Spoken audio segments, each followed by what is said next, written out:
गुरुजी, अगला सवाल है अमित साहनी जी का, जो कि दिल्ली से हैं। ये बेरोजगार हैं।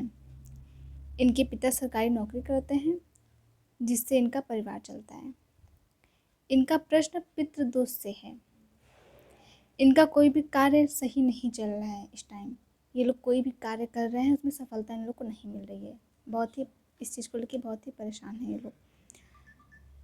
कई लोगों ने इनसे कहा है कि इनके पितृ जो हैं इनसे नाराज़ हैं। तो ये जानना चाहते हैं, क्या ऐसा भी होता है क्या कि पितृ हमारे नाराज़ हैं और हम कोई कार्य कर रहे हैं तो हमारा कार्य सही नहीं हो पा रहा है, हम असफलता हमको मिल रही है उस कार्य में, तो ऐसा भी होता है क्या? ये पूछना चाहते हैं। साधना काल में ठीक इन्हीं का क्वेश्चन मैंने जब ईश्वर से किया तो उन्होंने यही कहा कि ये तुम मनुष्यों में ये बहुत बड़ी कमी है कि जो तुम लोगों से नहीं हो पाता है वो हमारे ऊपर डाल देते हो या तो अपने पूर्वजों पर डाल देते हो, उसको अपने नहीं ग्रहण। अच्छा होता है तो तुम लोग कहते हो कि हम किए हैं, और जब बुरा होता है, जब तुम कर नहीं पाते हो, उस योग्य नहीं रहते हो, तो योग्य बनने का नहीं करते हो कर्तव्य, हमारे ऊपर लांछन मढ़ दोगे कि ये ईश्वर ने नहीं चाहा, ये भगवान नहीं चाहा इसलिए नहीं हुआ, हमारे पूर्वज नाराज हैं तो इसलिए नहीं हो पा रहा है। इस धारणा को बदलना चाहिए।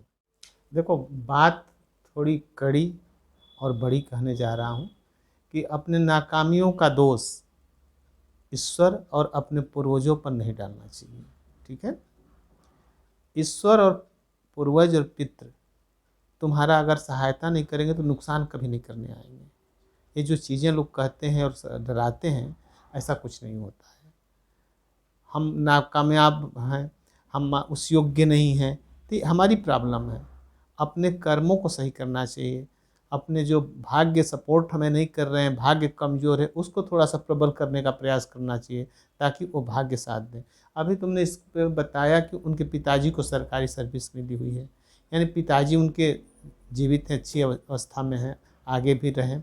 लेकिन पितृदोष का मतलब हुआ कि जब उनको सरकारी नौकरी मिली है तो उनके पितृदोष उनको नहीं दिक्कत दिए और उनके बेटा हैं ये, इनको दिक्कत दे रहे हैं, तो ऐसे कैसे संभव हो सकता है? तब तो उनके पिताजी भी परेशान रहते हैं। पिताजी ठीक है सरकारी सर्विस पाए हैं, ये परेशान हैं। तो पितृ दोष का मतलब, पितृ चीज़ एक सम्मानित चीज़ है, श्रद्धा का चीज़ है, भक्ति की चीज़ है, और उनको खुश करने के लिए पर्याप्त समय हमारे वेद शास्त्र उन्होंने दिया है, जो कि पितृपक्ष एक आता है, उसमें हम अपने पितृ को खुश भी कर लेते हैं।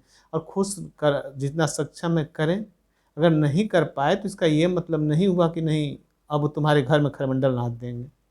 ठीक है ना, तो ये गलत उनका सोचना है। ऐसा कहीं कुछ नहीं होता है कि पितृ नाराज होते हैं और पूर्वज नाराज होते हैं। ये जो भी कह रहा है उनको डरा रहा है, भरमा रहा है। वो एक काम करें कि अपना दिनचर्या अपना सब सही कर लें। कहीं न कहीं कर्मों में कमी है, उसको दुरुस्त करें। अगर वो सब कुछ ठीक है तो हो सकता है भाग्य उनका पूरा सपोर्ट नहीं कर रहा हो, ये भी प्रॉब्लम हो सकती है, तो उसको ध्यान दें और ईश्वर पर और पूर्वजों पे दोष देना ये लोग कृपया छोड़ दें। और बेटा, आप लोग के दर्शकों के लिए मैं ये बता देना चाहता हूँ कि जो भी मैं बात कह रहा हूँ, ये कही सुनी बातें मुँह से किसी की नहीं है। हमने जो अपने साधना काल में जो ईश्वर साक्षात्कार के दौरान जो हमने क्वेश्चन किए, वो हम बताने का प्रयास करते हैं। ये नहीं कि हमने कहीं सुना, कहा, पढ़ा लिखा, ऐसा कुछ भी नहीं है।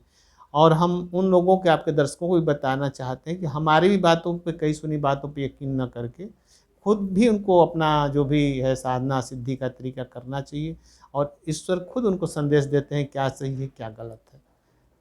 ठीक है, तो इस चीज़ को क्लियर करना था।